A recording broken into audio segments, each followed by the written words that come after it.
Okay, tubers, I thought I'd do a video here. Old Faithful blew the original muffler stack I had off of it. And I thought I'd put another stack from Harbor Freight on there. Comparison. We'll just see what this little pancake muffler sounds like.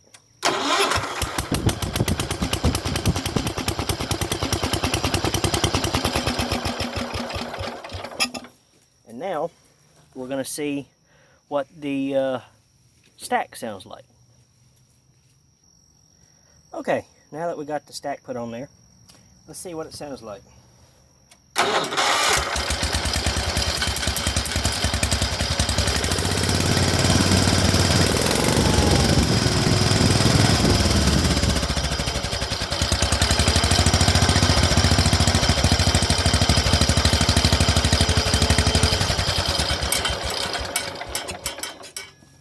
Sounds right nice.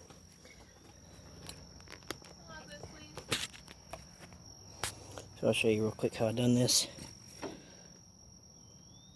Well, I can't get my camera to flip, so anyway, yeah, there's how I done it. I don't know if you can see that or not, but right there, I'll get it there in a second. There's Jack in the background. There's how I done it. So, if you got any questions or comments, leave them in the section below. I'll answer them best I can. Have a good one.